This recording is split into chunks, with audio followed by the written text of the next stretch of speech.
Olá, tudo bem com você? Eu sou o pastor Herbert, da Igreja do Evangelho Quadrangular, Jardim Brasil, Templo da Fé. Estamos ali já há 24 anos. Aliás, nós estamos comemorando esse mês de abril os nossos 24 anos de construção.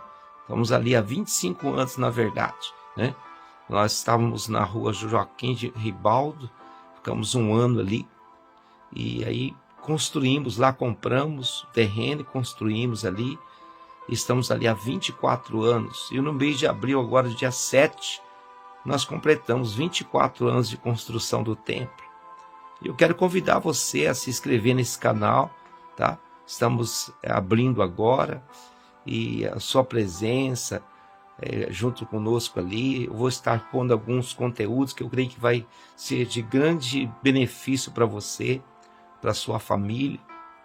Nosso objetivo é estar evangelizando, levando a palavra de Deus, orando por você, intercedendo por você. E eu gostaria de estar pedindo a você para estar curtindo, né? Comentando, fazendo os 3C, curtindo, comentando e compartilhando. Se você achar interessante esse vídeo, esses conteúdos, compartilhar com seus amigos, né, seus parentes, vizinhos, as pessoas que você querem bem, compartilhar essa palavra. E eu gostaria de estar falando sobre a Páscoa, né? E nós estamos na semana da Páscoa e muitas pessoas, na verdade, elas não sabem o significado da Páscoa. Então eu gostaria de estar resumindo aqui em poucas palavras, para esse vídeo não ficar muito extenso, dizendo para você, na verdade, o que simboliza, o que significa a Páscoa.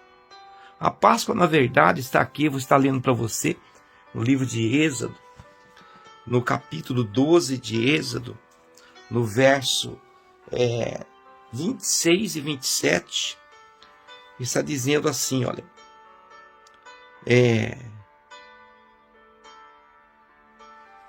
Êxodo capítulo 12, verso 26 e 27. Acontecerá que quando os vossos filhos vos disserem, que culto é este? Que culto é este? Então lhes direi, esse é o sacrifício da Páscoa ao Senhor, que passou às casas dos filhos de Israel no Egito, quando feriu os egípcios e livrou as nossas casas. Então o povo inclinou-se e adorou. Aleluia, Jesus. Então a Páscoa, irmãos, para os judeus, tem um significado de libertação, porque eles foram escravos há mais ou menos 430 anos nas garras de Faraó, no Egito.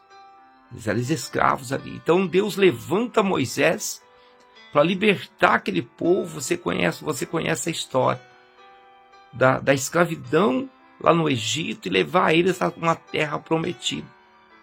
Só que Faraó endureceu. Foi então que Deus enviou 10 pragas para ver se Faraó deixasse o povo de Deus, o povo dele, sair dali da escravidão para ir para essa terra prometida. Então uma das pragas foi essa, a morte dos primogênitos. Então o que Deus disse ao povo? Que eles matassem um cordeiro e expengisse o sangue nos umbrais das portas. E o anjo da morte ia passar. E esse anjo ia todos aqueles umbrais das portas que não tinha essa marca do sangue.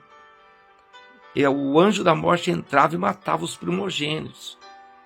Mas aonde estava o sangue, o anjo da morte não podia entrar, que era uma ordenança de Deus. Então ali o povo de Deus recebeu a libertação. Faraó então deixou o povo sair e ir para essa terra prometida.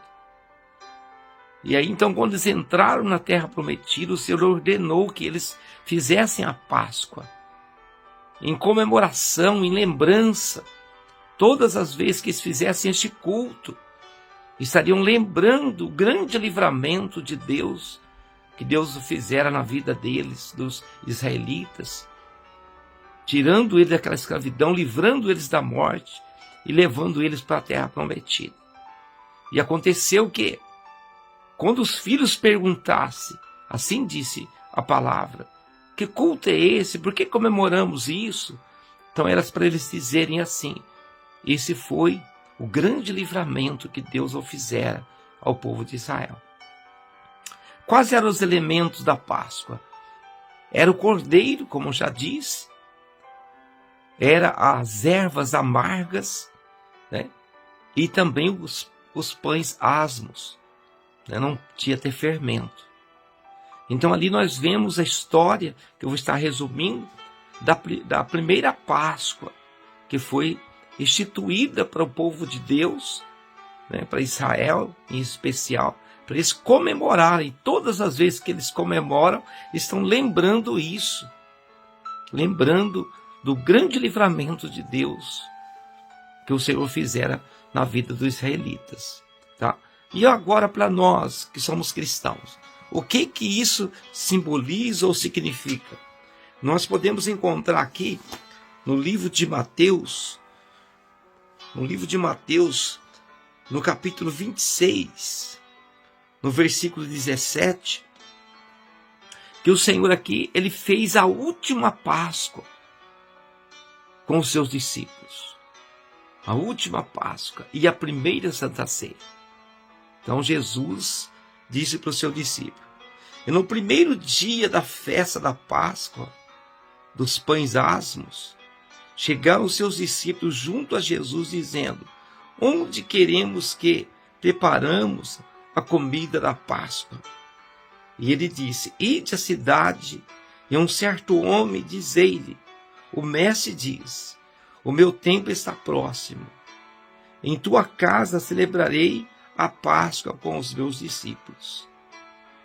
E os discípulos fizeram como Jesus lhe tinha ordenado e prepararam a Páscoa. Então aqui nós vemos a primeira Santa Ceia com os seus discípulos e a última Páscoa, porque os elementos são diferentes. Os elementos da Páscoa, já disse, vou repetir, que era o cordeiro, as ervas amargas e os pães asmos. E os elementos da Santa Ceia? Era o pão que representa o próprio Jesus, o pão vivo que desceu do céu, que está lá em João, capítulo 6, do verso 51, 52, 53. Vocês vão ler ali, vai dizer isso, eu sou o pão vivo que desceu do céu. O segundo elemento é o cálice, que simboliza o sangue de Cristo derramado na cruz do Calvário, que é o suco de uva que nós participamos, simboliza o sangue de Cristo. E o cordeiro, que é o próprio Jesus. Ele é o cordeiro de Deus que veio para tirar o pecado do mundo. João Batista diz aí, eis o cordeiro de Deus que tira o pecado do mundo. Então, para nós cristãos, nós comemoramos a ressurreição de Cristo, a morte e a ressurreição. Quando Cristo morre, derrama o seu sangue, é para perdoar os nossos pecados, para nos livrar da morte do pecado. E todas as vezes que nós ceamos, nós estamos anunciando a sua morte. E quando ele ressuscita, ele traz vida para todos nós. Assim como ele ressuscitou, o apóstolo Paulo diz, assim também nós iremos ressuscitar, com Cristo em glória. Não com esse corpo mais corruptível, mas com um corpo incorruptível. Então Jesus Cristo é o Cordeiro de Deus que tira o pecado do mundo. Então isso os cristãos comemoram. Para nós a Páscoa, Jesus é o Cordeiro de Deus. Jesus é o pão vivo que desceu do céu. E ao derramar o seu sangue, ele disse assim, quem não beber do meu sangue, não tem parte comigo. Então o sangue dele simboliza, né? O suco simboliza o sangue do Senhor Jesus derramado na cruz. Então para nós cristãos, nós comemoramos isso. A nossa saída do mundo do pecado, a libertação da escravidão do pecado. Agora nós não somos mais escravos, mas somos filhos de Deus. O pecado não tem mais domínio sobre a nossa vida. E nós comemoramos isso. Nós comemoramos a ressurreição de Cristo. Porque se Jesus tivesse morrido simplesmente e não tivesse ressuscitado, era vã nossa fé, diz o apóstolo Paulo. Só que Jesus não ficou morto. Ao terceiro dia, ele ressuscitou dos mortos, está vivo à direita de Deus e intercede por nós. Então, para nós cristãos, a Páscoa é o Senhor Jesus Cristo. Ele é o nosso Cordeiro Pascual. Quero que você fique com essa palavra, em nome de Jesus, e não esqueça de se inscrever nesse canal e também, notificar o sininho da notificação, para que todo o conteúdo possa chegar até você. Um grande abraço do pastor Herbert, um beijo no seu coração. Amém e graças a Deus.